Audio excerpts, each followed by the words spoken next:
Good morning, everyone, and thank you so much for joining us for our very first Fireside Chat. We are IgniteHer, and today I have our wonderful board directors of this amazing nonprofit. I'm going to hand it over to Tiffany so she can explain a little bit about why we're here and what we're doing. Hi. So welcome to our IgniteHer Fireside Chat. Is this a platform of hope, empowerment, and discussion for those touched by the shadows of domestic violence?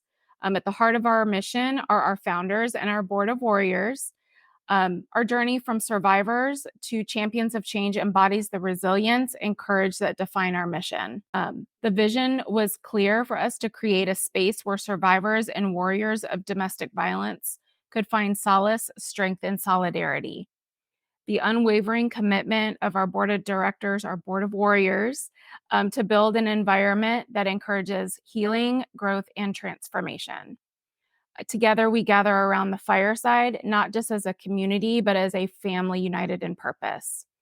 Our aim is to shed light on the complexities of domestic violence and to dispel the myths that cloud its understanding and to equip our community with the knowledge and tools to navigate this challenging landscape. So through an open dialogue and shared experiences, we stand together, ready to support, empower, and ignite the spark of hope in the hearts of all who join us on this journey.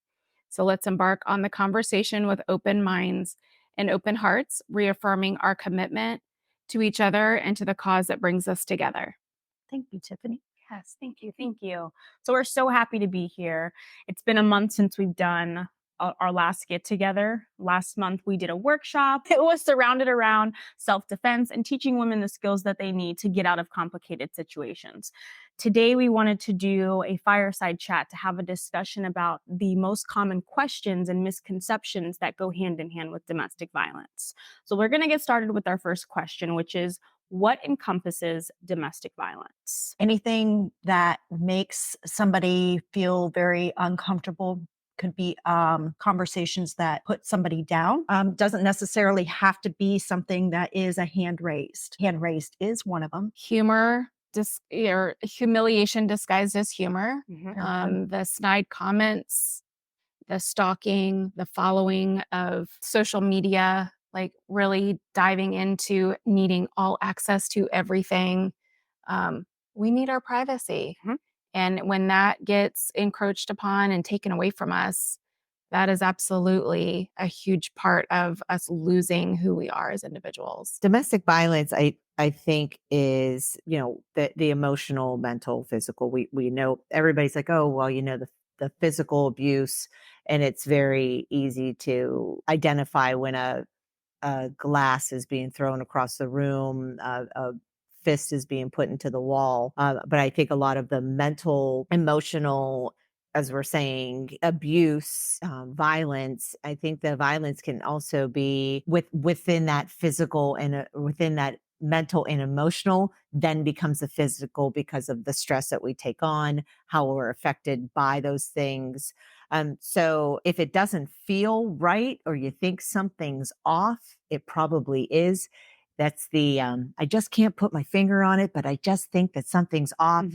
It most likely is. And there's just no, everybody's situation is different, right? So to really pinpoint exactly, it's going to be, it's going to be different. Kind of going crazy. Everyone. Like you feel like you're going that crazy. alternate reality feeling is, I know something's not right, but everything around me is kind of changing and I should feel a certain way, but I don't. And kept away from your family and friends. Isolation is a big part of domestic violence. And sometimes we don't realize that we'll also self-isolate ourselves. They won't, but you will, because you're afraid of what people might think of you, or, you don't want people to witness the bruises or whatever it is that you're going through. Correct. And unfortunately, because domestic violence, it is so wide, it affects everyone differently. So how you experienced it may not be the same for her. And people on the outside might look at it and say, well, I dealt with that in my marriage, but that's not domestic violence. When there's just so many things that make up domestic violence. So checklist. Oh, yeah. And I mean, it's so much longer than what we're probably even saying. You have the stalking, you have the financial side where it's like, your money is my money. I'm taking it from you. You can't spend it on anything. Yeah. I mean, it's just really feeling like you can't be who you are in that environment. Control. Absolutely. Religious. abuse. Yep. I Yes. mean, there's so much. Stalking is a domestic violence. It's an abuse as well. I mean, there's just so much of it under the umbrella of human rights and civil rights, and Mm-hmm. Telling you what you can and can't do with your yeah, body. you yeah. become imprisoned in your own little spot. Yeah. Yeah. You bring up the religious aspect of it. And it's funny because a lot of women who've been in domestic violence, who've gone to church or been in that environment will say, he told me if, I didn't do this, then I wasn't worthy of God's love or whatever it is. It's like, we cannot use our religion as a way to get what you want from me. It's absolutely not acceptable. Or you need to stay because God suffered. We got married in the eyes of God. Yep. We will not end. I know for me with my parents, my father told my mom, you are with me till death do us part. And for her, she didn't hear that in the way that he was saying it. It was really God put us together and the only way we're leaving is by death. Right. And, that's stuck with me, since that has happened. A lot of the also in the religious side, and this isn't upon religion or any organized, religions at all. It's the word of God that is being abused. Mhm. And that is the abuse, Mhm. right? They're supposed to go to Christ and then we submit to the husband, right? Because they are submitting to Christ or God or whatever, Buddha, whatever it is, right? That's where the power comes over, it's like, I have power over you. I have control over you. Mhm. Yeah.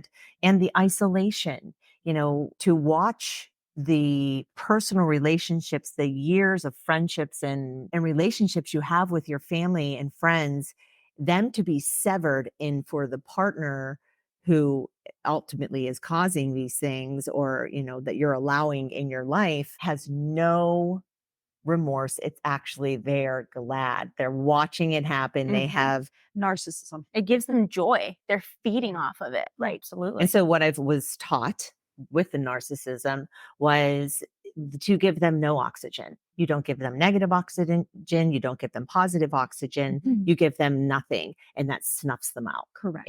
So that's everybody said, well, I'm going to keep it open. I'm going to not block them because of the kids or because of this. It's like, no, you have them sent an email. That's how they'll communicate, so then everything's documented. It's And cold. It's a rock. It's like solid, Yeah. provable. Mhm. yes. Yeah. And I think as we're going to get further into this, the strategies of how do we protect ourselves after the domestic violence has started? How do we're identifying it? How do we survive through it? Mhm. It is a shameful thing. Not people don't want to show their bruises. They don't want to.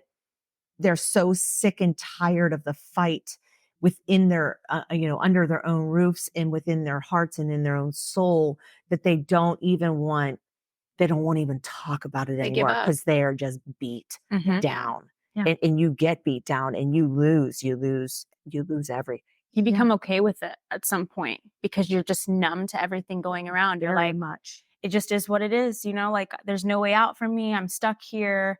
I'm just going to keep living. And that is survival mode. It's like, I'm not doing anything for me anymore. I'm doing it because I have To stay safe. Exactly. But better the devil you know than the devil you don't know outside of the situation, Mhm. because you already know how you can survive here. Right. But how do you survive The unknown is scary. outside? Mhm. Especially whenever a lot of times they are isolated from money, from this, from that. Yeah. You have nowhere to be able to make the money to be able to get out of the situation.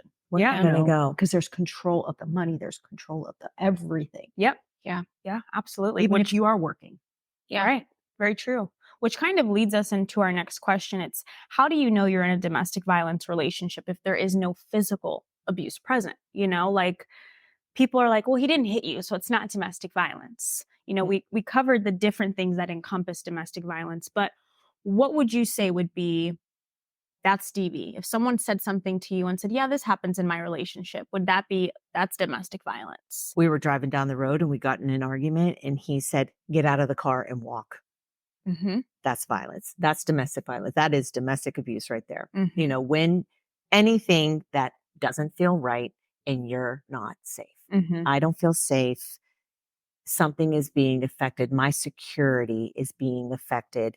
Fine, whatever it is, right? Financial, emotional, whatever security is being affected. I think that is considered some form of abuse within any relationship. Mhm. I don't care if it's your mom, dad, right? Absolutely. Toxic. Because it isn't just about your partner, your intimate partner. It's about Family, your family, relationships, Absolutely. work. and it isn't just about women being abused by men, because there are so many women out there, and it isn't discussed about the men being abused. It's almost just like, well, she's just crazy, and it's Mhm. like, no, she's whipping glasses across the room, Mhm. and And even same-sex relationships that Absolutely. are held at gunpoint or, Mhm. threatened, that it's everywhere. Domestic violence goes both ways. Women Yeah. abuse men a lot. Absolutely. Absolutely. And I have seen it a lot. Yeah. It's one of those things where if you are a man and you've been abused by a woman, they're like,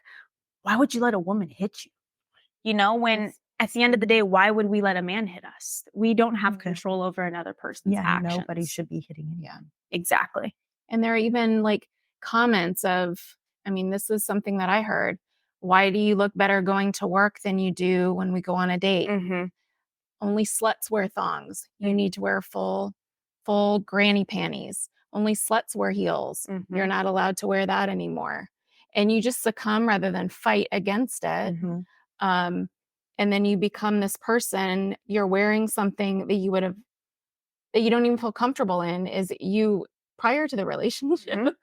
But you just put up with it because you think you should. And oh, it's no big deal. If you start saying it's no big deal and you're making excuses for the behavior, you're in an abusive relationship. Absolutely. That's a Very great true. point. And the shame, I know we've all felt it Mhm. because, we've all talked. Some of us held it in Mhm. for a long time, and others shout it from the mountaintop Yep. when you get out. And shame manifests in different ways based off of maybe how we were raised, jobs that we've had, whatever that encompasses, right? That form the shame building in our mind. But we have to talk about it. Yeah. And I'm so glad we're doing this because all of the angles of what brings the abuse together, no matter if it's a comment, a raised hand, a glass thrown, surveillance cameras put in your house, whatever that is, the threat, people need to talk about it more. Absolutely. Share it more, ask for help, know where to look to ask for help. Mhm.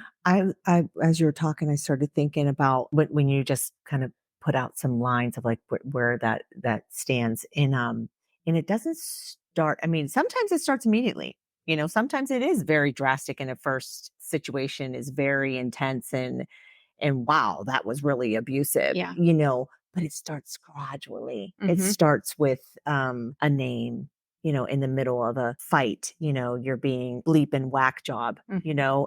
and you're just like, what? Like, it's just that first little shock, or Second guess yourself. right. And you're like, Am I you being-" can't talk to me like that. Mhm. And then, But you start like thinking, are you thinking you're crazy? Am I being that way? And you Right. you Yeah. like listen to these comments and these And you yeah. start to internalize it and believe it. Yeah. Yeah. Mhm. you start to think, I am a whack job, or I am dressing slutty, or okay, well, I can see that. I can see that point, because when you are being manipulated, because they're very, very people who do this, people, They're experts. and they've Very much did it experts. just like this is my character is to be giving and genuine and whatnot. This is their character. This is who they are. Mhm. So they're perfect at it because that's who they are, right? So, But it's caused the people who are genuine and caring to later not be as caring and genuine, Yeah. build up walls. I know Mhm. I can say I definitely have more walls than I know what to do with. Yeah. It's hard. and You you gotta talk knock about- those down. You talk about the manipulation aspect and how they do it gradually. And I think with every domestic abuser, it's like the first step for them is make them fall in love with this person, this version of me that they want so badly. I'm going to be that. The love bombing. And then after you've fallen in love, it's like, all right, now let me start doing these little things just to see if I can get away with it. And once they see that you're accepting the name calling and you can't dress like that, you're a slut, you're this, you're that, it escalates. And you stay. Exactly. Because you're so in love with this person they created, Mhm. you're hoping you can get back to that. Yeah, that cycle. And It's a even very like good way of putting it. one of the things that that was early on in my relationship is a friend of mine came up to me at the gym and started talking to say hey. And when we left the gym, he's like, how could you put up with her being so rude to busting in on our workout? Like, how would you involve that into our relationship? That is, I won't stand for that anymore. So they want to be the center of Yeah. attention Oh, at all yeah. times. It was the beginning of the isolation, Mhm. and I didn't catch it at the beginning. I was like, oh my goodness, I'm so sorry. yeah. Yeah. Even to her, I was like, if we're working out, don't bust in. And she's like, what? Uh-huh. And I was ignoring all these red flags Mhm. because I met him at the dog park. I Mhm. thought he was a good guy. So I ignored all of these initial things, and it all starts in those spots. Oh yeah. Where you're most comfortable and confident. Yeah. And the love bombing, bracelet here, trip here, dinner here, but it all ends in tears Yeah. every night. Yeah. Doesn't matter what it is. Mhm. I like the person that they create, and then and that's the honeymoon phase, right? So Mhm. oh, this is so amazing. You're always trying to get back to that amazing, and Yes. then the trauma and the abuse and the trauma, and okay, we make up, and okay, honeymoon and Mhm. trauma and abuse and makeup and honeymoon, and it's just that you get into that cycle, Mhm. and that becomes, even when you leave, they're like, I want you back and I love you and I'll do everything under the sun and I'll Mhm. change and I'll XYZ and I'll do whatever you want me to do. And you say, okay, I'll go back because you want to believe, right? Because you Mhm. are a genuine, caring, nice, giving person and you want to You love believe this that, person. yeah, you love this person that has been created, so you go, and it's like, out of my better judgment, I went back and people say, well, why Mhm. did you stay? Why did you, and it's like, my girls used to say, Mom, just leave. And I'm like, I can't yet. You Mhm. have to start making a plan, Yeah. Mhm. getting, how am I going to get safe? How am I Very true. going to take these baby steps? And I think that's it. It is a conscious decision. You have to first say, I'm going to get out of this. Yeah.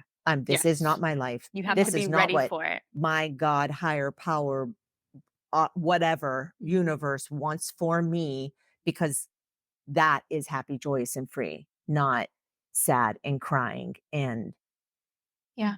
sometimes I don't want to talk about it, right? Yeah. Sometimes it gets, And sometimes that cycle, like some people do experience that honeymoon phase, the trauma bonding side of it Mhm. that kind of latches you in, but that makeup phase isn't always the same. Like, I never heard, I'm so sorry, I'll do anything you want. It was, if you would only change, my behavior would change. Yes. So it went from a cycle like this to an oblong where it never came back. It was almost like a telephone thing. It just kept going down like this because it was never, I'm sorry. Mhm. It was, if you were to do this, then I change. Mhm. So he was Manipulating. changing or programming a Mhm. new attitude back for me to get back in. Mhm.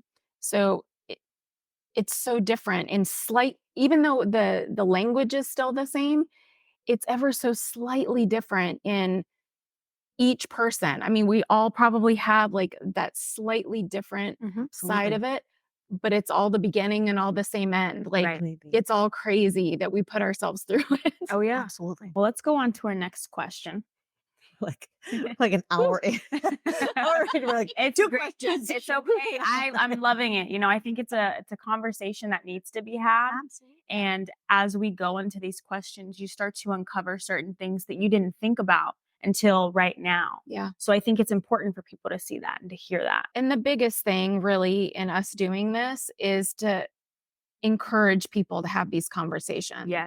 Whether it's to reach out to us, whether it's to come to our workshops, whether it for professional therapy, help, crisis center, whatever, start the conversations because this is not okay. Yeah, It's not absolutely. okay. And as you say that, lean on your friends. You have people close to you who don't want to see you in situations like that. Lean on them, tell them what's going on, because I truly believe in order to get out of a domestic violence relationship, you should start with your inner circle. Yeah. Absolutely. They're going to be the ones that help you with those next steps on the Even if outside. they've been isolated, Absolutely. give them the inner, the inside scoop on why you've been a certain way.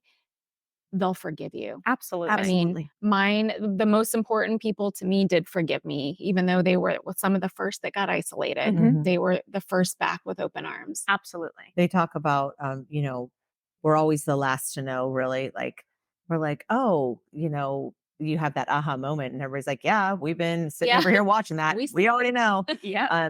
And I've also had to give a lot of people grace that I've seen that are my immediate circle friends or acquaintances, that at one point maybe lashing out at me, and I'm like, what is going on? Until that time comes and they do escape that situation, and then they go back to who they were, and you go, oh, that's, you were being abused. Okay, that's why you were lashing out at me and being Yes. crazy, because they're being lashed out on, you then do that. Yeah. Hurt people, right? Mhm. And so it's just like, Very true, Nancy. But yeah, they'll what- forgive you if they love you. Yeah. and they'll forgive you. Mhm. And then they're like, hey, okay, well, I'm so glad that you're not in denial anymore. Right. So let's, and a lot of times too, your friends don't know what to say. Yeah. The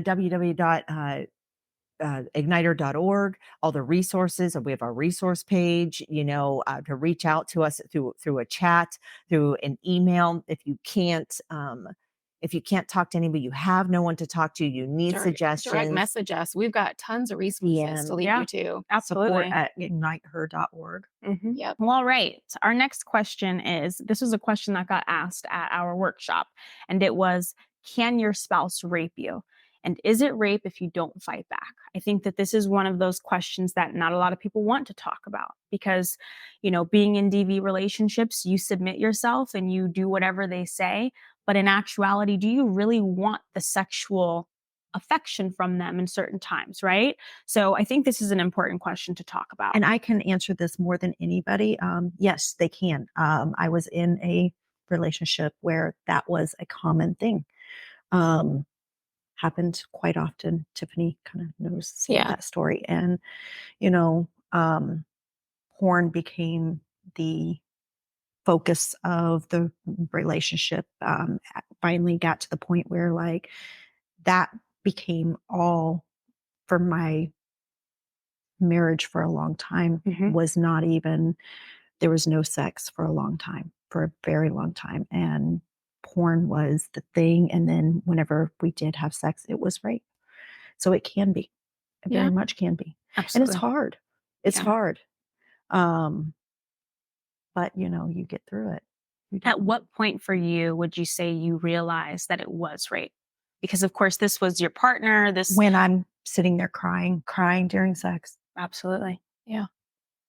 having tears run down my face, and it wasn't. And I think that it does look differently, for everyone. There's people who they completely go blank and they do nothing. But in that instance, it's still rape because you are not wanting it, Yeah. Makes it hard. Absolutely. It is, lack of sex, denial of sex is a Yes. form of abuse. The I don't care what you want, but you're going to do this for me Mhm. scenario. I mean, anything that's unwanted is rape. You may not say, no, stop, but you were not in it is not pleasurable. You express that it's not pleasurable and they say, F you, Mhm. keep going. Mhm. You're in a bad spot. Absolutely. And I think this goes even outside of a DV relationship. Yeah. If this happens with anyone, at the end of the day, it's rape. So to happen within a marriage or a relationship, it's the exact same scenario. I was in a relationship with a boyfriend who had his friend over, and his friend came over, was supposed to be waiting for him, and his friend ended up raping me. And I went back to him, said something about it, and he says, "What did you do to deserve it?" Mm. It's So whenever I victim said- shaming you. Yeah. Yeah. So that's when I walked away from that. So I mean, I've had it 2 times. I mean, it's sad. It's sad that Yeah. this happens. Mhm. This is the reality of things. Absolutely. Reality. And people think that just because you're in that marriage, doesn't matter. Mhm. Doesn't matter. 2 parts. One, when you were sharing your story, you know, before I left the house today, I said, I know this is going to be hard today, right? You're going to be, you know, we're going to be peeling back that onion and reliving things. And my first time raped in the marriage, I then went into the office and someone from the church had called me, and she was actually calling, um, she was our banker. And because she called, I'm like, oh, this is God sending somebody to, Mhm. you know, and I told her I was curled up in fetal position, telling her what happened. And her response was he's your husband. And What are you I'm like, telling us? I am so alone Mm. in this, you know. Um, Doesn't matter. it doesn't matter. It does not matter. No is no. And you know, we're talking about Vanessa, and she's not with us right now because she's off enjoying her time of her life. But you know, we're talking about like the physical things within the intimacy of having sex, being choked, being bitten, you know, where you're leaving from having intercourse with somebody and the next day you have physical bruises and marks all over you because it is so rough.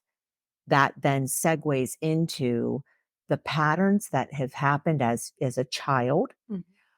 how these patterns then stay with us, multiple rape, you know, multiple times being raped throughout your timeline of life. And you say, why is that? You know, but a lot of times we have these traumas, these things happen to us a lot with women, but also when you're a child, and these patterns continue. And then you say, how do I change that pattern? Those things that happen in those traumas in childhood, they do set the stage for your acceptance of future Yes. adult relationships. Being raped multiple times. Mhm. And I too, I mean, I was raped once. I was molested as a child and then raped as a teen. And then the next time I was raped was when I was married, Mhm. where, you know, I didn't feel safe within the marriage, Mhm. period. But I didn't think I was going to get raped. Right. But why would I not think that? Right. It's like an alternate thing that happens to our brain. Yeah. You know? I don't think any of us are anticipating being raped in life. You know, it's one of those things that unfortunately it happens to us. I know for myself growing up, I was in a household where there was constant domestic violence, there was constant yelling, there was constant abuse. And for me, I didn't know what a healthy relationship looked like. So as soon as I was a teenager, I'm like, oh, I want a boyfriend, someone who's going to love me, make me feel good. And at 15, I went off and got a boyfriend who was 18. Should have known better, but I was a young girl seeking love. And my first alone interaction with him, I was raped at 15 years old. Mm.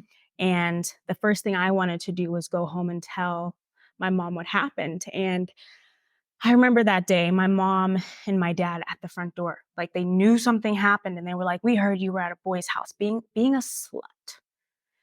And right after that happened for me, I internalized it. I said, I'm not telling anyone this happened to me. We're keeping it a secret.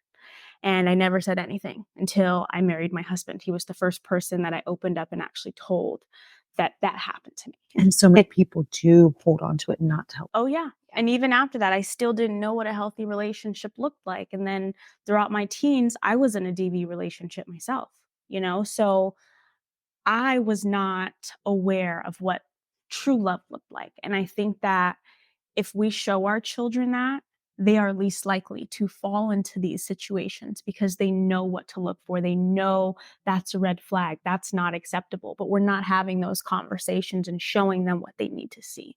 Yeah. And even like coming out of some of these, like any of us, if we're injured in the process of the forced sex, rape, whatever term people are using, because it's if they don't want to consider it rape, they're just calling it sex, but it's more than just that. Mhm. Getting injured in the process, then getting blamed because the abuser didn't feel that they were that forceful. Mhm. And so you being injured, It's your who fault. else did you have sex with? Right. Mhm. Who else are you seeing at work? Right. Who else are you seeing on your drive home when I was timed from work to home? Mhm. You know, it be, Clocking mileage. it become he didn't Oh, clock yeah. mileage, but he clocked it was The clock. you're 5 minutes late. Where Mhm. were you? It didn't matter about traffic Because in their mind, even though they're probably not thinking you're actually doing something, they want you to believe you because are. he was doing it. Exactly. He was doing it. But, that them hurting you, but then blaming you to then take you down another notch, right? It's that programming to continually cycle. push you down. Yeah. So they had more and more control. Right. Yep. Exactly. Sick. Oh, yeah. Sick. So, what would you guys say would cause a partner to abuse someone? Like, why do partners abuse? I think that's a big question that not a lot of people understand. Like, well, Low why is he hitting self-esteem. you? What did you do? We got time. Low self-esteem. Yeah. Low self-esteem. Honestly, I mean, most of the abusers have the lowest self-esteem and they just don't want to admit it. Mhm. Tiffany, I know you've got some other answers on this. I mean, it can come from childhood. Mhm. It can come from them seeing their parents go through it and they feel it's okay. Mhm. My abuser was also sleeping with a man. Even confronted, he denied it. I've got proof. It will never be he said, she said, because I've got proof of it. That insecurity, it is all stemming from insecurity and, whatever they're hiding. Remember, narcissists, it's a mask, Mhm. It is. right? And no one's going to peek behind that mask. If they peek behind the mask, they're going to get hurt. Yeah. Real bad. Whether it's a punch, whether it is something broken, it doesn't matter. Mhm. No one is allowed to see behind that mask. Yeah. Having sex all the way across the country with, same sex. God bless whoever you want to have sex with. But if you're in a monogamous relationship and you're abusing someone, calling them, saying they're cheating, Yeah. it's proven. I mean, it's everywhere. It's like he's trying to deflect from what he's doing and put it on you to make you feel guilty for something you've not even done. Oh, yeah. I mean, he is insecure wanting to, have a specific type of sexual relationship. Well, then don't have sex with a female. Go male. All the power to you. That's fine. Be your authentic self. Why do you feel that he stayed with you while still doing those things behind your back? What do they call them? Beards? Status. The look. He was a big muscular guy doing steroids in the gym. For him, it was, why would I be with a guy? Ew. Mhm. But that may be whatever he needed to have. Yeah. Then don't be with me. Right. Don't abuse me and then go do whatever you're doing and blame it on me. Right. Absolutely. Now, on the topic of what causes people to abuse, with my father specifically, he grew up very poor. He was abused as a child. Yeah. He didn't know his mother was his mother. He thought she was his aunt. So his life was just Chaos. It was exactly. And with him, he also suffered mental illness, PTSD. We believe other things, but with all of those hand in hand, he was always paranoid that someone was watching him or listening to him. Like, he'd walk out of his room and pull out a gun, and it would be me or it would be my mom. And I do believe that the reason why he did abuse was because of his psychological issues. Like, he was fighting himself, and the best thing to do was to fight the people around him because he control. thought we were against him. Yeah. So You'll hear that a lot. If you're not with me, you're against me. yes. And that is a common thread that with a lot of people that I've spoken to about abuse, it's so polarizing. If you're by the abuser, if you're not with me, you're against me. So they create the instant enemy. Yes. Whether you're in the gray area and not on either side. If you're in the gray area, you're against them. Yes. And it becomes that platform and playing field for them to abuse. So my father, alcoholic, was abused as a child, and he was a when I say a raging alcoholic, where he was physical. He would rip the telephones off the wall. We know how old I am, and so those kind of things. pots of spaghetti, and we'd just be up there the next day cleaning it up. Like, well, we're just gonna, this was normal. So I think there's a couple reasons of abuse. Abusers abuse or want to control. They're out of control. One, this is patterns from their childhood that they've learned. Absolutely. They, quote unquote, don't know any better. Haha. But also we talk about the frontal cortex being, if there's something happens, I mean, somebody gets in an accident, right? And there's trauma to the brain. I think those things that happen as a child and those traumas that you have, I think that might relay the same exact way. I am just speculating, right? I'm not a brain surgeon, neurologist, or anything of that nature. There is science behind that. There is, but I don't know it. Right. You probably, but you can feel it. Oh, absolutely. Right? Trauma lives in a different part of the brain. It is in the here and now. It's not a memory. It's a live event, whether it happened 20 years ago, whether it happened yesterday. It is live in your body, and your body reacts to it that way. I don't know the science, but when I've come across in close proximity to my abuser, I had night terrors for 2 weeks. Yeah. So your body takes it on a whole different way. Yeah. So like looking at the science part, since we're on the topic, there was actually a study done on NFL players specifically. Yeah. Because when you look at NFL players in relationships, the levels of domestic violence are way higher. And people are like, well, why? Well, these NFL players are consistently getting knocked over the head and have concussions over and over again. So they did a study on NFL players alive and passed away, and they used their brains to do this scan, and they determined that they had a disease. They had a disease that caused them to lash out. It was almost like PTSD. Right. They didn't know who they were, what they were doing, like they were just not themselves anymore. So I do believe that people who have gone through car accidents and trauma and anything that could have caused bodily harm can cause that person to abuse someone. And I'm not saying they're all like that, because they're not. But unfortunately, our bodies are our temples. And if it's not taken care of properly, you don't know what could happen. So having those traumas, right? Because it's trauma. So the brain might respond to the impact of the physical trauma of, the helmets to the helmets, or the trauma to just as a childhood or whatever you endured. But this is where I say, okay, so I was abused. I went through traumas. Why didn't I abuse my children? Why didn't I beat them to a pulp? And I was afraid to have kids because I didn't know how it was going to turn out. And I always said, I will never be like him. And as I am now, as we know, 15 years recovering alcoholic, I eventually became him within my drinking. And I was like, oh, the person that I didn't want to become, I have, but that is within that addiction, but not within the abuse.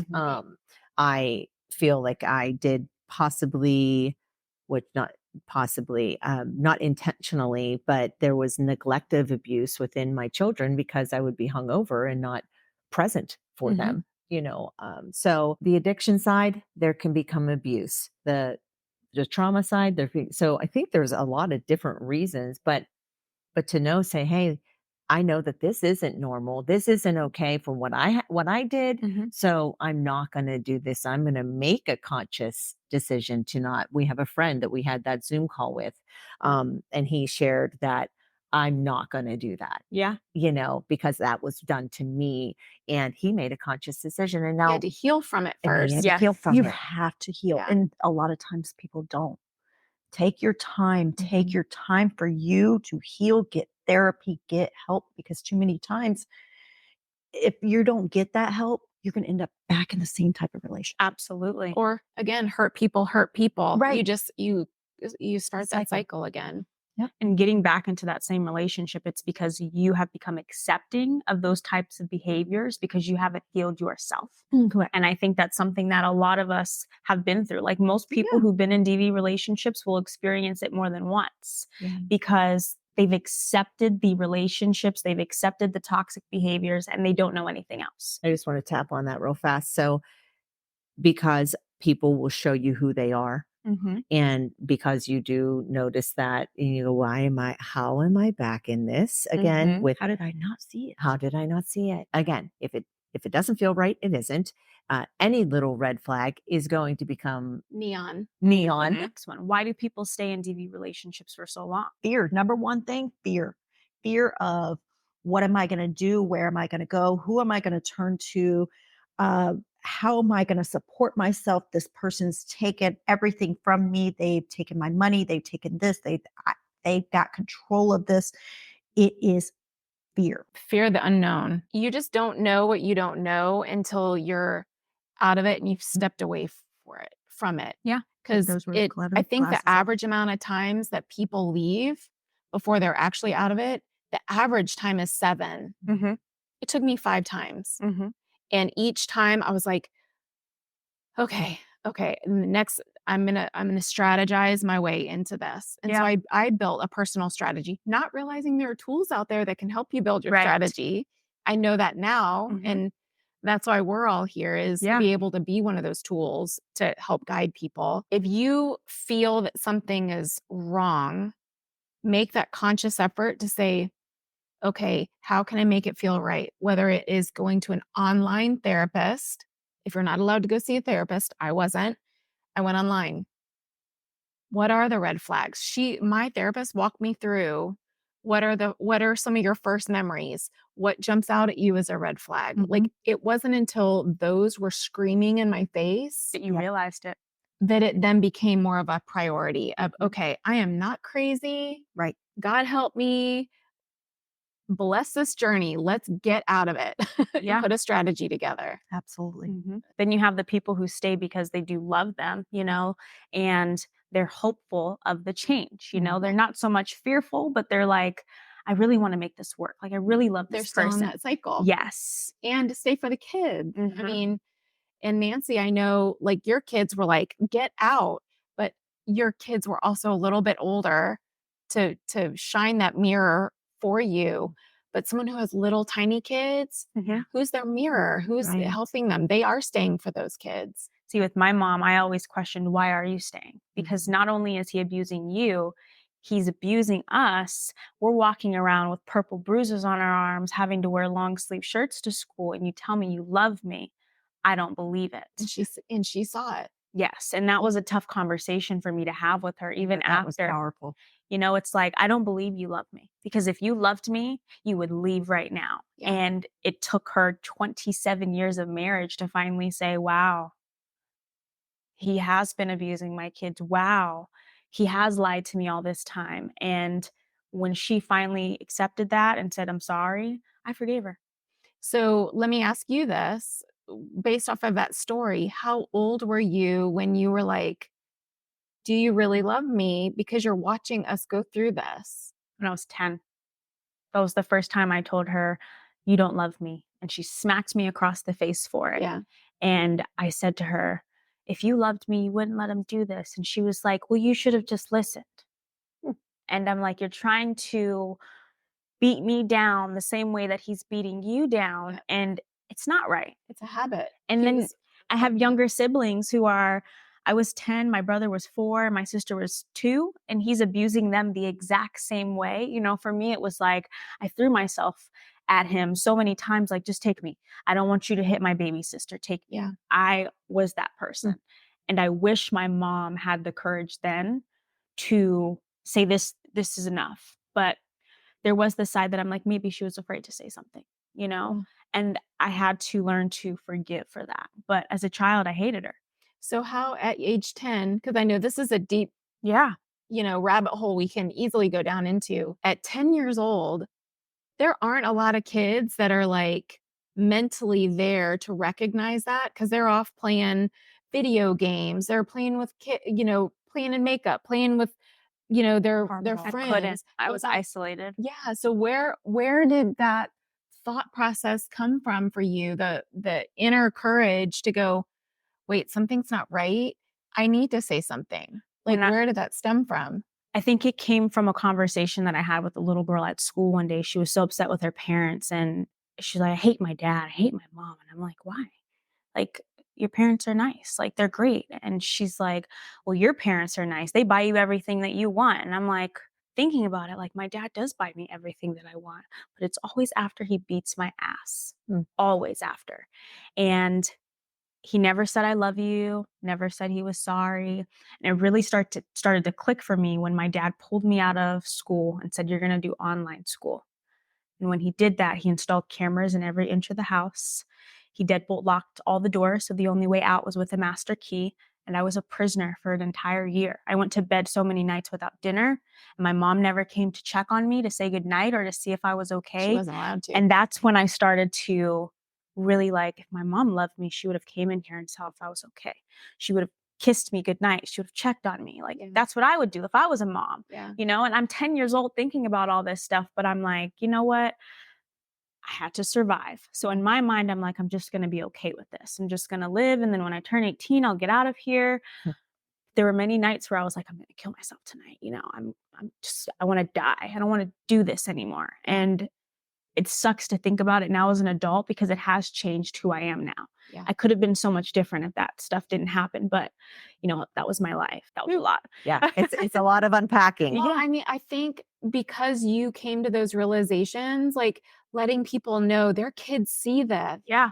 Don't stay for the kids. You're damaging No. them further. Yeah. Like that should not be an excuse to stay. And thank you for sharing it. I know we dove into a little okay. bit more. The one thing we didn't bring is a box of tissue. I know. I'm like, But I mean, it is staying for the kids.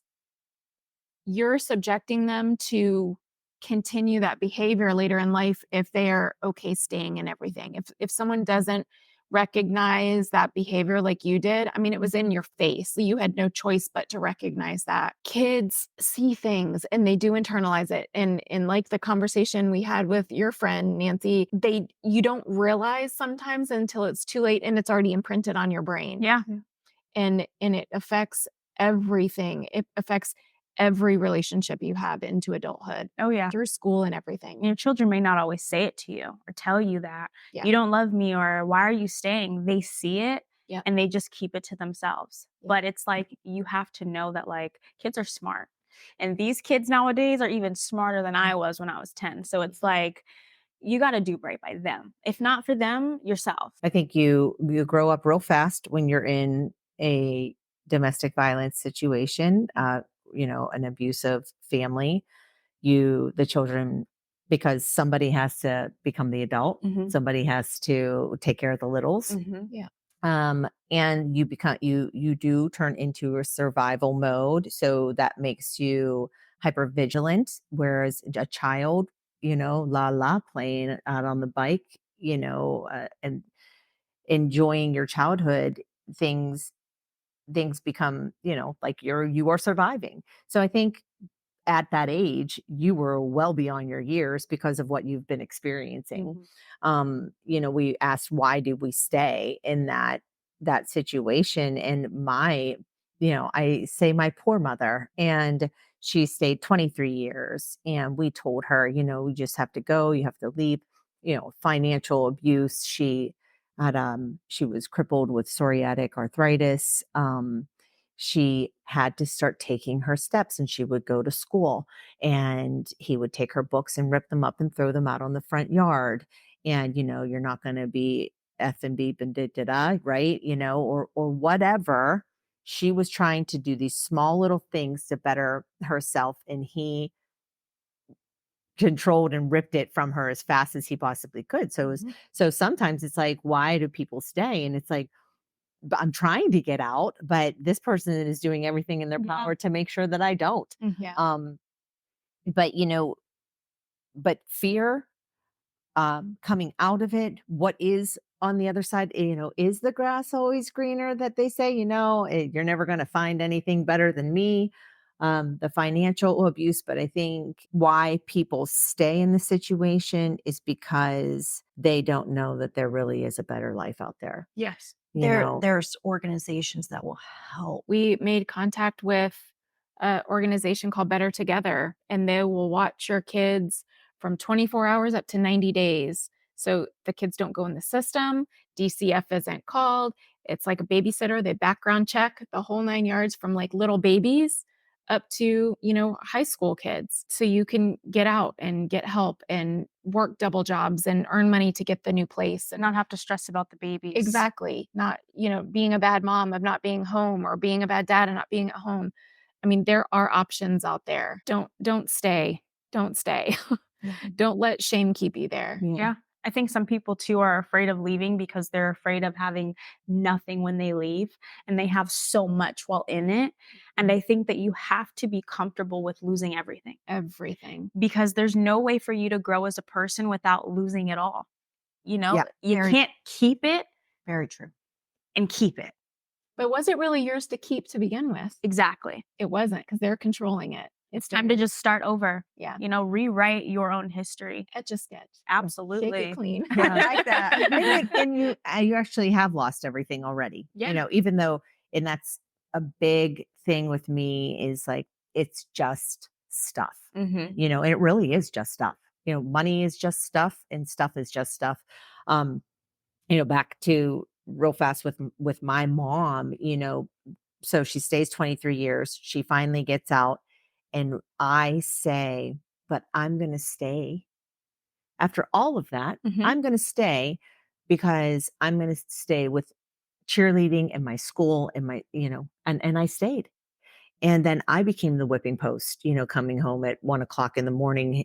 Sometimes I would come home at 1:00 in the morning at 14 years old, because there, no holds barred. He's off drinking. I can do whatever. I started my wild side at probably around 12. So come 14, I was well into it. So as a child, making that decision for myself, Yeah. I shouldn't have been able to do that. No. Yeah. But that faults her none. I have siblings. One of my siblings has pretty much, has crucified her for her not leaving for years. Still to this day, it's like, let the poor woman, she's done her penance. I could get then, but why now? We need to go to therapy. We need to learn how to, because people can go therapy if forever, ever, ever. And you're in this, and you're just like, okay, and I'm not getting better. It's like, okay, so you need to get the right therapist. Correct. Yep. Mhm. You have to do the right therapy, go through the trauma therapy. Mhm. And to- don't ever stop. And if it arises, because it is an onion, it keeps right now, right? We're peeling it back, and Right. and this is Yeah. our little therapy session. Yeah. To come through that, to heal from that, do the right therapy. Because at some point you have to say, I am done living that life. Mhm. That is no longer controlling me anymore. And I'm going to live happy and joyous and free. And I deserve this, Mhm. and it takes time to get there. But at some point you have to say, this is no longer my story. I need to rewrite my story, Absolutely. and because of that, people who have children, they also need to do that because of that reason. Mhm. Yeah. And we stay, we're terrified because of the kids. The kids are seeing this. They're being traumatized. They're in the abuse. How do they get out with these little babies? You're not going to be brought to it to not get through it. We've all gone through some type of therapy, Mhm. whether it's internal and dealing with it yourself, reaching out to professionals. Yes. It's however we need to see fit, right? But as we get in a safe space, us, the self-defense workshops, the law enforcement, the therapists that we're bringing in and having conversations with, new things arise from Yeah. our past. Yeah. New memories come up. That onion, it's not done. No. And be okay with reaching back out for help again. Yes. You're not better than what you've already gone through. Yes. You're better because of it, Mhm. but you're also going to continue to go through it, because these memories, traumas, They don't that go away. they hide for a little bit, And they come- but then they come back, and it's forceful when they come back. Oh, yeah. It's before our last workshop, we were all like, oh my God, like Yeah. we're in it. It's a lot. We're in a safe space, right? We're surrounded by women. We love each other, Yeah. like family, because this has totally bonded us. Mhm. our body's telling us it's time to deal with other things. So it's going to allow us to bring it back up again and talk about it. It's funny because we're on the topic of therapy. And for me, I tried doing, the traditional therapy, sit down and talk to someone about how you're feeling. And I never felt like it worked for me. So I found so much closure in writing. So I've been writing a book for the past 3 years. And I find that I'll sit down, just take some time to rethink those thoughts, and I'll start to remember memories from my childhood that I decompressed, and I haven't thought about them in 20 plus years. So then I'm like, okay, I have to write this out. And once I write it out, I cry. Yep. And then I'm like, wow, I can't believe this happened to me. And then I'm like, okay, I feel so much better that I got it out. So like writing has really been my therapy, talking about it, networking with everyone that we've met at these workshops, you guys, like this has been my therapy. Like I have felt so much better at this phase in my life than I did last year during this time, because I was still grieving and going through the loss of my mom and just what has happened to me. I never talked about it until 3 years ago when someone reached out and said, oh, we heard about this murder suicide. What happened? And I'm like, how much time what do you mean? What do you mean what happened? It became a huge thing. So it's like, I have felt so much better just talking about it, sharing. Even if we're just on the phone for an hour having a conversation, girl, I feel so much better afterwards because I got it out. So I mean, all of this trauma, it's dark. It's dirty, it's dark, it's heavy, right? And the only way we can lighten our own load is by bringing it into the light. Yeah. Oh, absolutely. And really, that is so important for our own mental state. And our bodies have to heal. I mean, this trauma lives in our bodies and takes place in forms in different ways to cause stress and sickness. I mean, Vanessa, God bless you, sweetheart. I wish you were here with us. Yes, girl. But going into 12 seizures a day, loss of sight and paralysis, that's what this holding on to this can do. Yes. And that's so important to bring it out. It's bring it out and heal from it. It's going to be bite-sized pieces sometimes because it's a lot. Just bringing it out into the light so we all can deal with it together. Because together we are stronger to fight those demons. I said on my last podcast, your doctor will tell you that something's wrong with you. Google will tell you you have cancer, when really the cancer is the trauma and the relationships that you've been in. And here you are in a panic, going to these doctors, you're having all these tests run on you because you're passing out, you're not feeling well, something's wrong with you. And it's like, you're not dealing with your shit. Yeah. It's like, it's eating away at you and your health is showing it. Yeah. So it's taking care of yourself, I think, is so important, or you're not going to heal any aspect of yourself. Absolutely. The PTSD of it as well, because so we come out of it, right? And it's all said and done. The minute someone starts slamming their fist on the table, really yelling. Triggers. Absolutely. Loud noises trigger me. It's the fight or flight.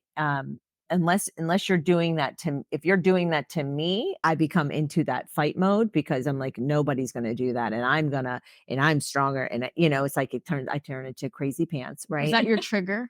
That's The loud which noises one? The loud, just hearing someone like say in another room yelling, punching a table. Oh yeah. I'm like, I'm out. Yeah.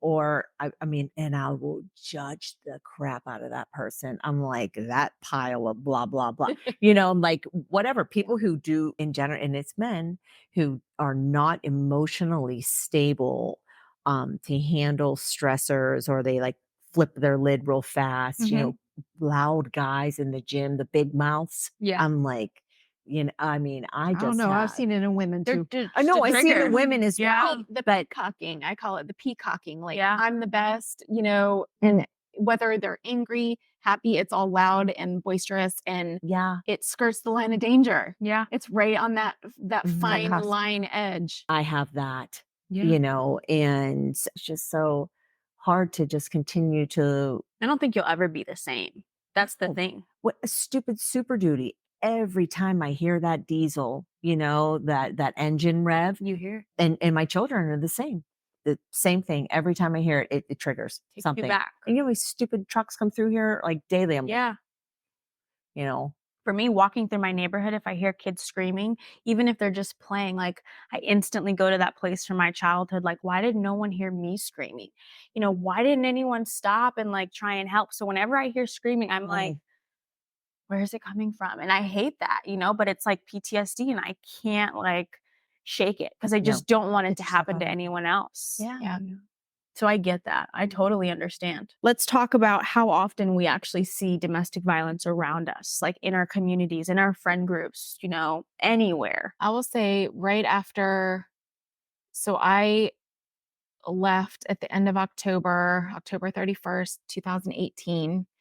I was at a dinner in January, so only a couple of months later, of a girlfriend and boyfriend. She left to go to the bathroom. She came back and he was like, "Psst, psst, psst." I couldn't hear what they were saying, but it was all body language. "Psst, psst," and she was like this. Mm. I was like, "Brr, brr, alert, alert, alert, red flag, red flag, red flag." Like, you feel the energy. It doesn't even have to be words anymore. You just feel know. the energy and you See it. see the reaction to whatever they're saying. And you can, I just wanted to grab her, hug her, and punch him in the face. Yeah. Is like what I wanted to do. Is Clusterfuck of emotions. it is. It's a full on tornado. I think even for us, I don't know. I have a lot of girls in my friend groups, and I feel like 80% of them are all victims of domestic violence, and the 20% are ones who have witnessed it. So it's like, why is it so prominent within our communities? Like, why is this something that happens so much, but we're not talking about it? Yeah. It's like not a huge conversation, yet we can talk about politics every single day on the news. Because it's too shameful. Yeah. It's too shameful.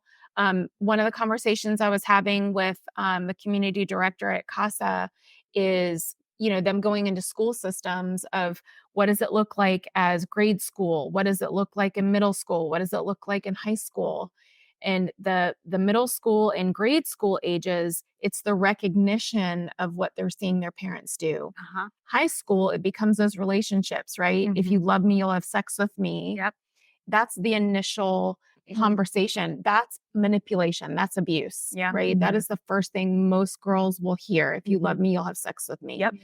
It goes on into the whole plethora of whatever that manipulation throughout your life. It becomes okay because you're programmed, right? I forget what movie it is where the boy kicks the girl on the playground. Mm-hmm. Oh, it's because he likes you. Ah. Right. So it's the conditioning of it being You hurt the people you like. Yeah. Yeah. It just becomes part of how you grow up. It's funny because my son came home from school one day and said, "Oh, this girl hit me." And I'm like, well, it's not okay for anyone to hit you, but little girls and little boys sometimes will hit you because they like you or they want to play with you. And that's how we were, taught. Mhm. When in actuality, it's like, that's not acceptable. I mean, it's one thing to go like this. Push you. Yeah. I like I mean, it's you. one thing to go like this and like push, Or but be it's like Tiffany.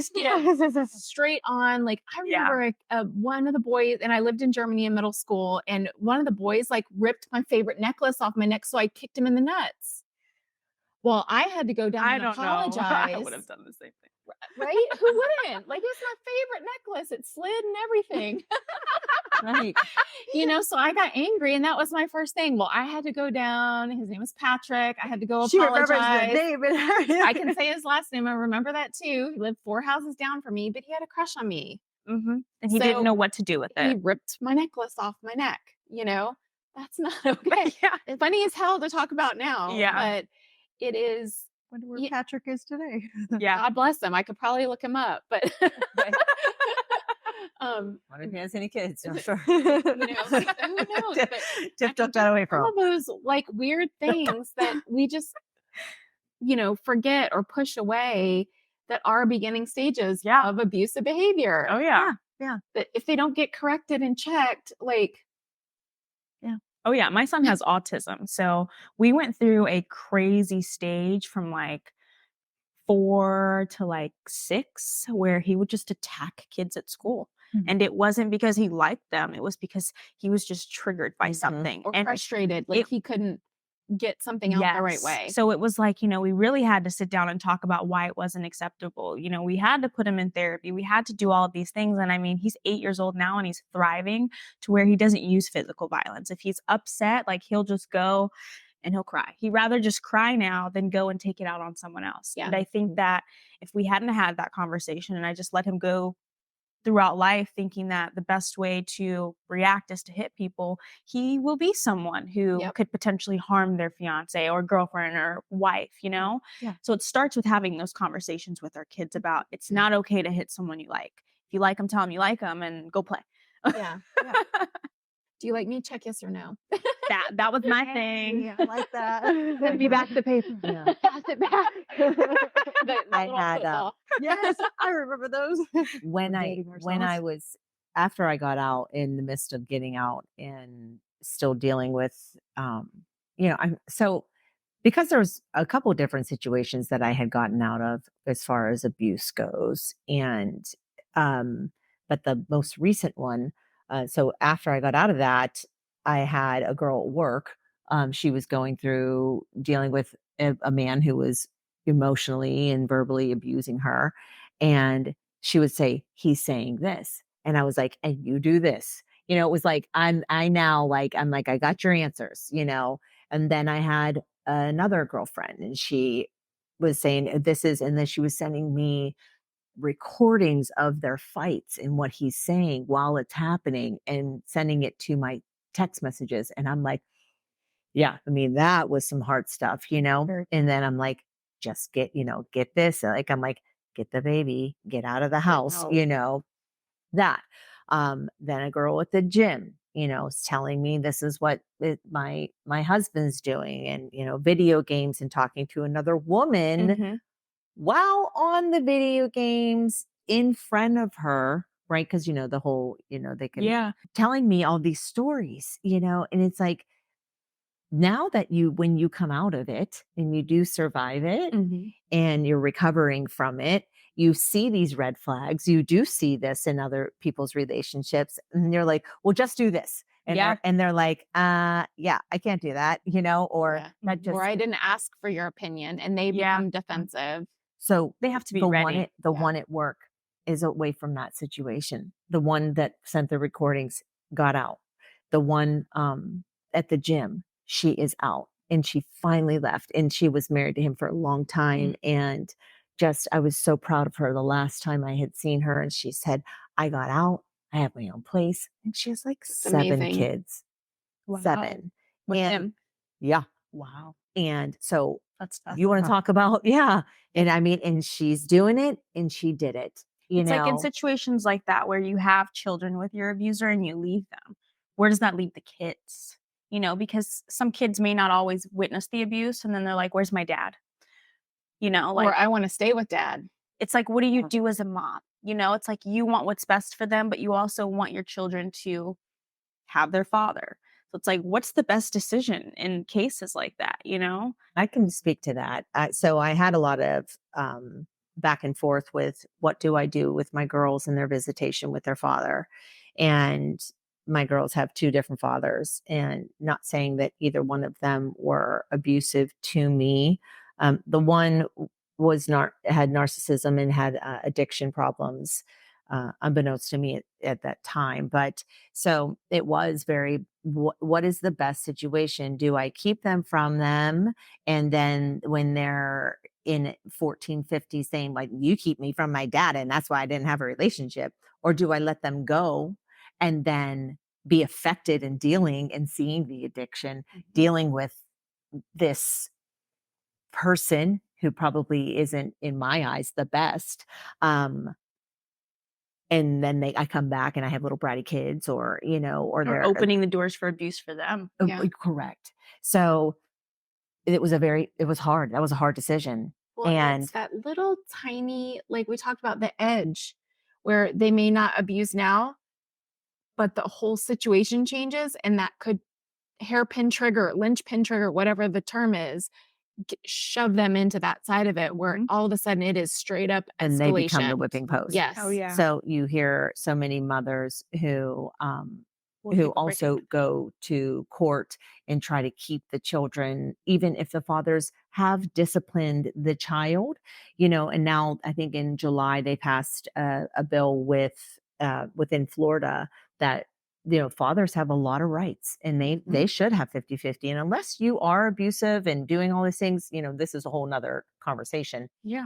And I feel that if the dad is a good dad, he should have his rights. And if he's never beaten the children, mom doesn't have a case. And if she tries to do that, what ends up happening is that she then gets alienation accusations, and that's what those attorneys can use. And she can lose all of her rights. Yeah, So absolutely. you have to And be people careful. lie, right? And people they're trying to always get lie. rid of the liars in that equation. Yes. And the next question that we have is, if you know someone who is in a DV relationship, what should you do? Number one, be super supportive. They're already going through a lot. A lot of times we don't know what they're going through. Walk up and give them a hug. Like, they may just break down right there because that's been the one thing that they need. But let them know that you're there, because when that situation is over, they need to know that they have a support system. Absolutely. That's, I think, the biggest. When I left, I finally had told my parents. My sister-in-law wanted to drive down and get me out of it immediately. I'm like, I can't, I'm not ready. I will be ready soon. Like, I was strategizing. But as soon as I was out and safe, I started calling my friends that I had isolated, and they were showing up at my door, like giving me hugs. Some still haven't talked to me. I kind of isolated myself out of their day-to-day and got ignored. But that's okay. God is putting me in the right spot, bringing me together with you ladies to amplify getting out and getting rid of the shame, knowing that it's okay to talk about it, and just letting them know we're all in it together. Absolutely. Please talk about it. The more you talk about it, the faster you'll heal. Of course. I think being discreet, because you don't want them to feel ashamed. Yeah. Be very discreet. Talk to them in a very calm manner, because you never know what they're going through. Being very aware of the things that you're saying, like, "Oh, I don't know why you stayed so long. I don't know why you put up with those things." Like, that's victim blaming. And as someone who is looking from the outside in, the only thing that you should be doing is letting them know, I'm here to listen. I'm here to help. What can I do to help you? Anything that you have to say about the situation is irrelevant, because it's all about them at that time. And you don't know if they're going back and telling the abuser what you said, and that then they will then isolate you even more if you're not already significantly isolated. I definitely know, like, what the not to say, right? So, don't say, why are you staying? Just leave. Don't victim blame. The thing that I thought of is, if I was in front of someone that was dealing with that just right now, I would just let them know that they're not being judged. Nobody is judging you, because, well, I'm not judging you because I understand. I guess we say experience, strength, and hope. It's like my experience I have, and I can give them my strength, and then there is hope that there is an out. There is an other side of that coin that Absolutely is a better life. No more walking on eggshells. Yep. Don't have that feeling. That's the worst feeling on the planet. If you the worst. are like tiptoeing because you don't want to disturb someone else's Peace. whatever, like, Don't disrupt the bear. but who says what is that peace? Right. Only they are telling you what is. Exactly. And that changes daily. So yeah, but they're disturbing your peace. yeah, Absolutely. but they don't care. I know. But that eggshell, don't walk on eggshells, please. Yeah. Ask for help if you feel like you're walking in eggshells. Yeah. Get out Having of the it. courage to ask for help, I think, is one of those things that it takes a lot of us time to build up to that. Yeah. Because we are ashamed. We are afraid of letting people know what's going on with us. And I really emphasized before, leaning on your inner circles, your closest friends to you, because you know that those are the ones you can trust the most. And then you let them know, hey, this is what I want to do, but I don't know how to do it. Let's build a safety plan together. Let's figure out how to get you out discreetly without causing any red flags in his mind, you know? So leaning on your people. I think that's important. And even what is the safety plan, right? Yeah. Like, do you know your bank accounts? Do you have money stashed? Did you go to the grocery store and take out an additional $20 each time you went shopping and you're stashing that somewhere? Like, what is that plan? If you can't leave today because you need some extra cushion, what plan in place do you have Absolutely. to get out safely and have at least a little bit of cash so you feel empowered to leave? Absolutely. Like, what is that safety number for you? Mm-hmm. Yeah. In my situation, the last situation, because I knew it was so wrong, and I had filed for the divorce. It was the fourth time that I finally went through with it. I had filed, did it all on my own, took it to the courthouse, paid the money, got it all filed, and then dropped it or didn't follow through, or ripped up all the papers that I had filled out.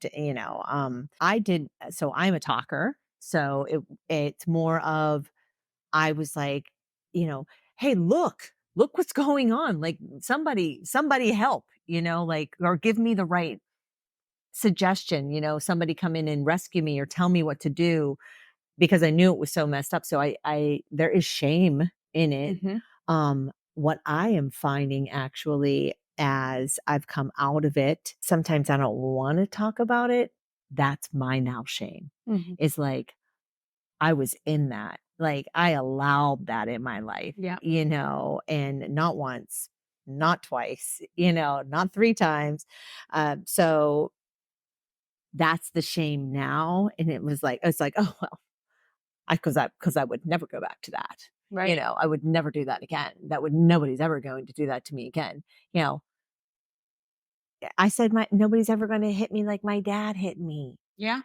And nobody's ever going to treat me like he did. Well, happy never day, because it was going on. Yeah. So I kind of sometimes have that different side of it where I was like telling everybody, about it. What I know now and what I didn't know then was, if you're married, you own half of everything. You own half of that bank account. I don't care if his name is on it. You own half of it. Absolutely. So, unless there's a prenuptial put in play, Yeah. right? But It's all community everything is property. mine. You don't Yeah. own anything. And This is all- alimony, child support. yeah, alimony, child support. And that's why there is a law. That's why there's police officers in the law. And that, well, if I call somebody, if I call the cops on a domestic situation and they show up, somebody's going to go to jail. That's not what they say, right? A fear too. Right. And so I was told, you're going to jail now, bitch. And I was like, well, I've never even been to jail, out of all of my debacles of my Fear. life. Yeah. So I called 911, and that person said, I was just kidding. I never called 911. I'm like, click. And they said, you can't hang up on 911. They're going to show up. Yep. Well, sure. So as I then was like, oh crap, right? Because now I knew this was my last straw. I said, that there's glass broken everywhere. And I said, I'm not cleaning that up. I didn't do that. He said, you clean it up or I'm going to drag your dog through it. And I was like, clean up the glass. The cops showed up. Everything's fine. Yep, I'm okay. Everything's fine. I don't know why I went on that tangent. But Just about the different side of like what you know now versus what you knew then. yeah, and the why did I not say? Yes, I called 911. Yes, he did that. Yes, take him to jail. It's the Here. backlash. Right. It's the Because what am I going to get if I don't follow through with it? We just had somebody sharing a story. The husband beat her up. He went to jail for domestic violence because he was drunk. He got out of jail on bond, and there she is, the one picking him up. Yeah. Yeah. Yeah. It's like, what is in the actual beep is wrong with me at those times, Yeah. but because you're in it, and it's just like, it's like a plate of spaghetti. You just cannot figure out how am I gonna, so you just have to start and straighten out the noodles, right? You can see some for, just baby steps. How do you think we can support other survivors as, individuals, as an organization? What can we do to really show them that we're here for them? Yeah. I'd say as an organization, just really continuing to put our name out there, continuing to have people that know who we are, share who we are, Mm-hmm. so that people know where to turn, who to come to. Mm-hmm. As individuals, just being aware of the things that are going on around us, Yes. people that are surrounding in our lives. People, as our site builds and our resources build, know that we are constantly out there networking, getting other organizations involved that can be a support system for them. Awareness. So, not only are we doing these workshops for self-defense to get out of precarious scenarios, but to know that there is a resource list that we are building, that if they need to call the cops, if they need to have someone watch their kids, if they need to find a place to get a job, if they have a record, get a record expunged. Like all these little things, we're networking, getting out there to build a platform that they can use and find the answers that they need to put them in a better spot. Yes, absolutely. I think it's important too for all of us to continue to advocate and to share our stories. I found that when my mom passed away and I went public with my story about, the child abuse, the trauma, the domestic violence, I got so many messages from people I didn't know that were like, I'm currently in a relationship like this, and it didn't click for me until I heard your story. Yeah. And that to me was so powerful, because it's like, well, why didn't you know? Some people don't know until they hear, oh, wow, I have all of that going on in my relationship right now. That could be me. And to this day, a few people have reached out and said, after hearing your story, I left. And to me, that's so empowering, because I know that I'm doing what I'm set out to do. There's no condition. Absolutely. Right? So I had someone tell me they didn't know they were in an abusive relationship until their parents handed them a list of red flags. And she was like, check, check, check, check, check, check, check, check, check, check. Like, and then it was like in her face, and she just broke down crying, because sometimes you just don't know because you're eased into it. Yes. And you don't realize until you're in the deep end and there's no flotation devices around. Like he, she, they, it, whatever are your only flotation device. Yep. But knowing you can drain the pool. Absolutely. Drain the pool. And refill it again. Yes. Yep. With clean water. Yeah. Absolutely. As an organization, I think when people look at, say, oh, that's a charity for, or that's a nonprofit for domestic violence, they're looking at it as an organization, as an entity, where I think as we are, because we are in all different parts of the community in different locations, I think it is an awareness of the community awareness. Like, you are not alone. And this is a community. That's what I know, where they say charity, or nonprofit, people look at it as like a business, and it's not. We're here because we went through major, major things. And as I said so many times, and I will continue to say it, is that I did not go through all of that stuff throughout my whole life and overcome a lot of it, still overcoming stuff, to not pour into others and help. Absolutely. There's no reason. What would be the purpose of that? Like, why would my God that loves me, why would they do that to me? You're right. No, I am supposed to be helping and whatever it is, so more people can be affecting others' lives in a positive way. I think that is where we're at as a human race, right? To impact and help. And I think that's where we're at as an organization. And I think that is kind of where also our mission is. Yeah. Not just sharing our stories, but to share that strength and the awareness. And so Yes, absolutely. you're right, Nancy. Yeah. I mean, the charity 501c3 nonprofit, that's a tax identity, right? It's not who we are as an organization. And I love that. It is a community. It doesn't matter if we're here or if someone in Oregon or Washington is watching us, to be able to impact, right? That's why we're on social media. We're not just defined to Pinellas, Hillsborough, the Tampa Bay area, right? And to know that we all went through that. And Nancy, I love the way you say this. You're like, we didn't go through this in vain Yeah.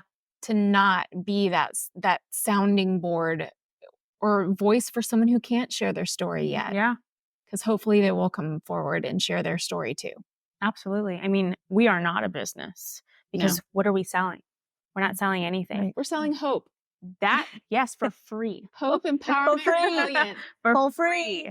You know, it's really about getting the word out there, sharing the resources, offering the workshops, sharing our stories is obviously a big part of why this organization was founded. You know, you guys went through something that people will look at and say, oh, that's nothing. And then others will look at it and say, oh my God, you went through that. And taking that and showing people there is light at the end of the tunnel, even if it takes a long time to get there, you're going to get there. And I think that, you know, what you guys have started and created is fantastic. And I'm happy to be a part of it. Me too. And knowing that the abuse isn't just a black eye and a broken rib, right? It's so much more than that. The journey to get to that is sometimes more painful. Yes. And knowing that, because I've talked to a couple people and they're like, I don't know anyone who's been abused. When we have shared friends who are absolutely been financial abuse, mental, emotional, but they don't talk about that. So no one thinks that they've been abused. It's hidden. Yeah. And it's one in 3 women. And I know we talked, it's probably 9 out of 10 women that are in a scenario that don't talk about it. So that 1 out of 3 is just what's being reported. Yeah. Or have been abused at some point in their life. Yeah. You know, and a lot of times, you know, these girls, people, whomever, you know, people, they come from solid childhood, solid families, and these red flags flare up within relationships, and they're like, oh, I'm out of here. I'm not dealing with that. Yeah. You know, but they had a taste of it. You got a taste of it. You got to see that that's what, you know, so just because you were able to identify it earlier because you didn't have, that's not a thread that was ingrained in you, or whatever your insecurity or need was from that person, you were able to walk away from that. You still got a little experience of you were being abused. Yep. Yeah. Absolutely. And think about this too. Like, it's not just a family dynamic. It may not be a spouse or a significant other or a parent or a child or a sibling. Sometimes it's at work. It's your boss, right? I mean, after I left my abuser, I realized my boss was a huge bully. Yeah. And I'm like, it's a red flag. It was more neon than ever. And I'm like, I got to get out of here. You know, I'm done. Like, I can't do this. Is bad for my mental space. Yeah. That's great. That's a great point. Very, very big point. I love that, Tiffany. Thank you for saying that. And so with the work, right? Yeah. A coworker. Yeah. I used to have a coworker that would harass me, you know. And then at one point he used the P word in front of my other coworkers. And I was like, and that's where you're going to get fired because I'm going to HR, you know, referred to my, you know, I was like, and the guys that he had said it in front of, because we all joked around with certain things. And he said that and they were like we're out, you know, like, whoa, buddy, you know? So yeah, I could be verbally harassed. I can be verbally abused, sexually abused, mental, emotional, it all stalked. I mean, I was at a Christmas party and this manager followed me around the entire party.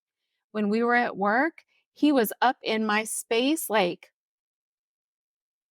and then I was told I was going to work for him. I went straight to HR. I'm like, I will not work for him. He is he is a danger to this environment, and he got fired. I think that when you have especially survivors, when you're out of that situation and you see everything that you don't want in your life, you learn to set those boundaries for yourself. And then you really start to see, oh, I shouldn't be friends with that person because they don't treat me right. And I shouldn't be working for that company because my boss is a dick and he does X, Y, and Z. And that man over there decided to put his hand right here as he was brushing by, even though there was this much space to get told that you're by. going to be dominated. You know, like, exactly. It's just, Sorry. there are things that, you know, you set those boundaries and then you're like, nope, I'm good. I'm out of here. Right? I Like, throw a chitty on the fast. counter Yeah. and Exactly. So it's like, you know, learning to set those boundaries for yourself, I think is super important, or you're not going to have any kind of healthy relationships, whether it's romantic or friendships in the future. Absolutely. So, And one of those things with setting boundaries, an abuser, you're going to be told that those boundaries will never exist. yeah, And that's another way to recognize if you're in abuse. is another red because flag. That that is a part of our human right, is to have those boundaries in place, whether Absolutely. it's parents, siblings, coworkers, relationships. That is healthy. Yeah. It is not toxic, but you're going to be told it's toxic. Absolutely. I love to say, you know, and so somebody had asked me, well, how do I set a healthy boundary with somebody who's sick? It's not their boundary. It's your boundary. Yes. This is your healthy. Say, this is not acceptable. You won't speak to me like this. Mhm. If you talk to me like this, I'm I'm hanging up the phone or Absolutely. I'm out or we're not going to. And to really, again, I continue to go back to this always, that people are going to show you how they are going to treat you and how they treat others. If you are in a people how friend to treat you. circle and she is treating her that way and you're seeing she's talking smack and she's doing that, do not think that she is not doing that about you. Absolutely. You know, so if you're going to talk to her about her, who, you know, you two are supposed to be girls, right? Mhm. And then I'm not so close with you, so I definitely know that you're talking smack on me. Yeah. You know, and that right there, the gossip, that defamation of character, you know, Yes. slander. That is also like a form of abuse because you're abusing me emotionally, you Yeah. know? And I'm not saying, you know, Right. I mean, shit happens within friendships and stuff like that. But that is also where you set, I'm just saying, healthy boundaries, right? Yeah. Like, this is not okay. And I'm choosing to not have that in my life. Yeah. Deuces, you know? But it is important to pay attention to how people treat other people, Yeah. whether it's a janitor, whether it is the person behind a counter at a department store, whether it is someone passing you on the street. If they are crappy, we're all human, Yeah. right? We're all created in God's likeness.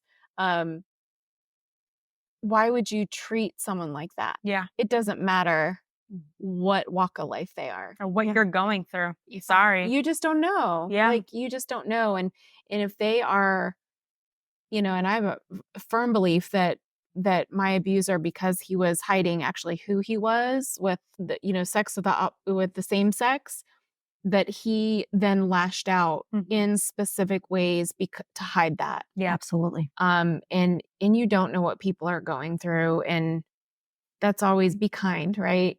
If you can't be kind, Keep your mouth shut. there is your red flag, Yeah. right? To set that boundary to someone who's just going to be nasty to whoever. Yeah. Absolutely. Absolutely. I think we covered so many great topics today, Yeah. and we really got to dive into those little things that not a lot of people want to talk about or acknowledge when it comes to these types of things. But if you could give one piece of advice to yourself when you were in that relationship, what would it be? Do not settle for anything and know your worth. Do not settle for anything that is painful to you. You are worth so much more than what you even think. Right now, you know, at that time, what I thought of myself back then to where I think of myself now and the confidence I have. Mm-hmm. Absolutely. Okay, that was not going to come there. It's I okay. know. It's okay. My husband has taught me so much unconditional love, and I just never even knew that was attainable, or I didn't even know that I needed that. But he has taught me to be so confident within myself. And his confidence for me has changed who I am truly mentally about myself. I needed somebody to say, to say, and then sometimes doesn't say anything at all. Just yeah. Yep. Oh, he's a good listener. I love that. Yeah. He's a good guy. I love that. You found light at the end of the tunnel. Like, you found your rock. And I love that. You've been through some crazy shit, Mhm. but now it's like you went through that to get to where Right. you are, and you're so much more appreciative because of it. I didn't even, truly, I was looking for hopefully a relationship, but what I got was a life currently beyond my wildest dreams, so everything that I thought, and then these little things happen and I go, that's right. I did want that one time in my life. And I'm like, I have it right now. You manifested it. Yeah. Nancy, I hope to find it one day. You will. You will. Absolutely. What about you guys? I would say courage. Mm-hmm. Keep knowing that people in your circle are really going to be there for you no matter what. Mm-hmm. Like Tiffany said, she outed people, but guess what? Those people that really cared came back. Yep. Yeah. Probably one of the biggest things for me was do not ever ignore the red flags. Yes. I compartmentalized all of that because of Yeah. how I met my abuser. Mhm. I thought he was a good guy because of how I met him. I couldn't have been further from the truth. Mm-hmm. Like, those red flags, know what they are. What is a red flag? Mhm. Like, what stands out from comments to suggestions? They're all to tear you down. Yep. If you're an empath and you feel for people, a narcissist is going to do their damnedest to suck that life out of you. That is a life that they don't like, although it's what attracted them to you. They're going to suck you dry. Mm-hmm. Pay attention to the red flags. Let them be neon. And it is okay to set those boundaries and walk away. Be Mhm. okay with walking away. Yeah. I think mine was just like I said before, be okay with walking away, but be okay with walking away with nothing, because everything you have right now isn't what you need, and it's not what's good for you. So Yeah. I'm going to let you close us off today. Well, I wanted to add one additional Absolutely. question. Out of all of our experiences, and I know you're going to have a couple off the top of your head, is there a book that has stood out to you that could be helpful to everybody that helps you get through this? Like, what is something that, I can. yeah, yeah, Not that we're selling anything yeah. right here. No, I mean, know. it's like, go No. to Amazon, right? No, Like, seriously. one of the things that that I sought help with, one of the books that absolutely helped me was called Is It My Fault? Mm-hmm. And it's Christian based, and in the back it gives you a strategy of know where this is, who's your first call, where are you going to go, like having a plan. But really reading through that and seeing things, I mean I had my highlighter out going, oh my God. Yeah. I'm so, like, it gives me chills to talk about that book because it was such an impact on me staying sane Yeah. after leaving, because you can go down the crazy drain Yes. You of can. thinking that, oh my God, was it really me? Should I go back? What, it's like all these thoughts. It's the demons are like whispering in your ear. Absolutely. And it was such a strong book for me. So I encourage anyone to go that book. I've not read these, so These are like my 4 most powerful books I feel like I've read in my life. The top one is It's Okay If You're Not Okay, because people don't acknowledge that you may not be all right, but it's okay to not be all right, because this part of your life is what's going to help move you on to the next phase. Yeah. This next book is called Forgive What You Can't Forget. Like, we've been through some shit. And at the end of the day, not everyone can forgive. I'll be honest, it's tough. I still haven't forgiven my father, but I know there will come a time in my life where I may just come to peace with what has happened. And I think when I do, that's me forgiving him. But not to forget, you have to forgive yourself. Right. That's the hardest. Yep. Yeah. This one is actually a poem book. So it's all of the things I could not say. And every page is literally like, I wish I would have said that then. And I mean, I encourage you guys to get these. And then this last one, I've had this book for 5 years, and it is a book about 200 different women who've lived all over the world, and they all have different stories. Some have been through domestic violence, some sexual assault. Some of these women have been sold off to marriages, but it shows that within our community of women, like, we have all been through something so powerful that has molded us to be the person that we are today. And the only way to get through it is to share your story. I love So, that. I love that too. I would say for me, books, Letting Go. If you haven't read it, it's Mhm. amazing. And then Love Yourself Like Your Life Depended on It. Love it. I Have love you it. have you heard it? No, but I love that. Both of those? Because are I feel like we all could amazing. use that. Amazing. So those two, I mean, definitely Love Yourself Like Your Life Depended on It and Letting Go. Love it. I love it. I recently had just done a kind of a workbook of forgiveness. Mhm. I have not forgiven my last situation. I don't call it really a husband or anything. I just call it a situation. Mhm. I think I have with my father and others, and anything that was like really pressing on my heart at that time when I was reading that book with certain relationships I've had. Um, so it was a big forgiveness book during the time. I mean, I think I was just such a squirrel brain Mhm. that I didn't even have the wherewithal to even sit down and like read a book, let alone have something like that, um, in the house, Yeah. so. Yeah. It One definitely couldn't be in the house. one thing I'll say is, people will ask, well, how do you know you forgave someone? And I think it really comes down to, you don't feel anger when you think of that person anymore. Yeah. It's a great way. Like, once that is gone, like their name pops up or you see a picture of them and you feel nothing, it's like, I have forgiven you. It doesn't mean that I'm going to forget it. It doesn't mean that I'm going to feel better about it, but I've forgiven you, and like, I don't look at you as anything anymore. Like, Yeah. you mean nothing to me. Right. And that's the point of my life that I want to get to when it comes to people that have done me wrong, because I think we all could use that. And I'm not forgiving you to make myself feel better. I'm No. forgiving you because, like, it's eating at me, Yeah. killing me, It's being a mad at unique you. pocket. Well, that's why you do forgive. You do forgive to make yourself feel better. Yeah. Ultimately, Yeah. you forgive because it does shut you off to a higher spiritual life, Moving actually, forward. and moving Absolutely. Yeah. forward. Yeah. Your inner spiritual self, it blocks that hate, Yeah. blocks that. Absolutely.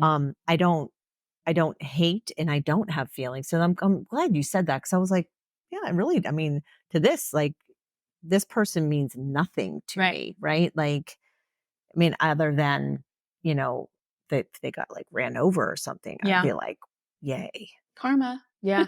But Yeah, I get it. But I mean, in the big picture, it's there's nothing there. Yeah. Yeah, that's really good to Yeah. hear that. Yeah. Absolutely. Yeah. I feel the same. My abuser, I mean, obviously I don't want to see him. Yeah. But None of us do. I don't Yeah. I don't have anger towards him. Mhm. I don't think of him other than when we're talking about these scenarios, Mhm. like things that have come up. Mhm. When I'm talking with others in their trauma, sometimes that night terrors come up and I wake up like in cold sweats because of scenarios, but I don't think of him purposefully. Yeah. Like I did fresh out of it. Yeah. But it's Just the biggest thing nightmare. for me was forgiving myself. You're Like better for it. that was the hardest thing to get through. Yeah. Absolutely. So Well, thank you. Thank you, all of you, for sharing your Oh, thank stories and you. being Yeah. amazing survivors and warriors. yeah. And I think that one of the biggest things that I would love for anyone watching this live, recorded, whatever it is, go to our website, share your story. We want to help celebrate you. Yeah. We want to support you if you're in it. We want to celebrate you if you're out of it. And put your name on it. or don't. You can put anonymous. I mean, that part is completely personal to you, but share your story. We want to celebrate you. And also tap into the resources that we are continuously putting up there, and the workshops. I mean, y'all, like, I was overpowered by at least 100 pounds. We have all had some type of like physical scenario where you just felt helpless, like a rag doll. That this is what these self-defense workshops are for, is to teach you how to get out of an escalated situation. Like, whether or not you're doing a move or not, it's like, instead of standing up against your abuser, you shrink down to safely get out of it. Yeah. So just techniques, all different styles. Sign up. We're going to be doing them all over the metro area, and really, it's to help you. These are no cost to you, but really to Give you the confidence. yeah, protect you. confidence, empowerment. Bring a friend with you if you don't want to come by yourself. Bring your support system. That's okay. This is what it's for. It's for you guys. Absolutely. And us pouring into you and bringing professionals in to pour into you. Right. Absolutely. And having people reach out to us. You want to collaborate. If you have never dealt with domestic violence yourself or want to just help out, you can donate onto our website. If you want to be silent and anonymous and don't want to come to the workshops, still, offering, we're doing raffle baskets. So any donations is always welcomed. Any collaborations. If you feel that, I would love to be a part of this cause, just reach out to us and we'll be able to Yeah, absolutely. yeah. There's so many have ways. a meet and greet. Yeah. There's so many ways to get involved. Yep. Contact us if you want to get involved but don't know how. We can help you find a way. That's right. So, IgniteHer.org. And if you are afraid of, reaching out to your inner circles or reaching out to groups, we are all here to help you. We have our website, we have our email, we have our personal Instagram pages, we have our Instagram page for IgniteHer. Find a way to get in contact with us. I mean, we will listen and we will provide you the resources that you need so you can be successful in your own life. And the strength. Absolutely. Yeah. Well, thank you everyone for joining us. We Thank are you. IgniteHer, and we're so glad that you could be here with us today. Thank you. yes. Thank you. Thank you. Bye. We love you.